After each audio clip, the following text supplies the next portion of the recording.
There's no shortage of Amazon Echoes you could buy right now, or for that matter, there's no shortage of Amazon Fire TVs you could buy, but Amazon has decided we could use one more, and it's kind of a convergence piece. This is the new Amazon Fire TV Cube. It just launched today, and while we've been testing it for about a day and a half, we're not really ready to issue any final judgments on this thing yet. Instead, what we thought we'd do is run through some of the things we've learned about the device and some of the things we've kind of liked right off the bat.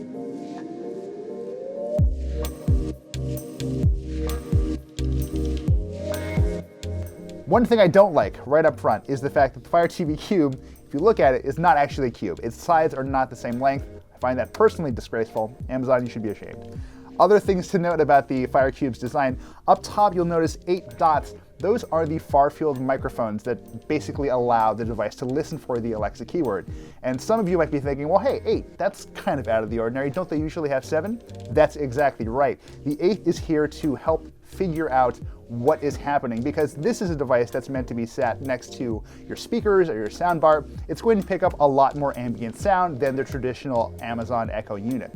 Amazon has also improved its algorithm to help cut out some of the ambient noise, so theoretically you don't have to speak that much louder for the Fire Cube to hear your wake word, even if you're sitting from across the room, which you probably will be.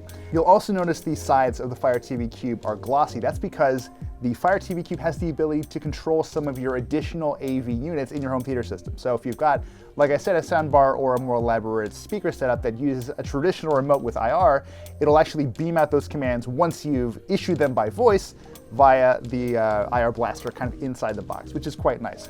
Let's finish up our tour around the back. We've got the HDMI, obviously, we have the power in. We have a spot for an infrared extender, so your signals actually kind of go wherever you need them to. The big thing to keep in mind about the Fire TV Cube is that since it is very strongly Alexa driven, Amazon thinks you can use this thing without having to pick up a remote almost entirely. And that's, in my experience, pretty true. You're definitely going to need it for the initial setup. They have one in the box, obviously. It's the standard Fire TV Alexa-capable remote. But once you've completed everything, once you've logged into all your services, you can actually put the remote down and maybe not worry about it for extended periods of time. The Fire TV Cube also kind of hooks deeply into the mechanics of the television itself, which is one of the big advantages it has over using a traditional Fire TV stick that happens to be paired to an Echo. So you can ask Alexa to turn your TV on and off. You can ask it to change inputs, and it will, and the whole thing does work generally pretty well. Beyond that, we're looking at a pretty traditional Fire TV interface, and it does run pretty quickly, especially if you're using the remote. As much as Amazon says that you can get by without it, I do kind of prefer having it around because there are definitely going to be situations where thumbing through with a D-pad is going to be faster than telling Alexa to select number 1 and then play this trailer and then exit. I am the kind of person who's always used Alexa just when she's tucked away in a cube and you talk to her and you sort of get something back, but having that immediate visual feedback, especially on what's likely to be the biggest, most important screen in your house, feels really nice. I don't know that I would use it all the time, but it's actually a lot more valuable than I expected it to be.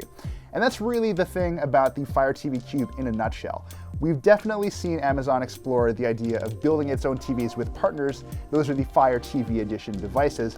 And then we have stuff like this, which kind of fills the gap in the other direction. It sort of takes traditional TVs and gives them the level of smarts and the voice integration that we're going to see all but completely in TVs in the near future. It's a great stopgap solution, but obviously we've got a lot more to test before we give you our final verdict, so stick around for Engadget's full review very soon.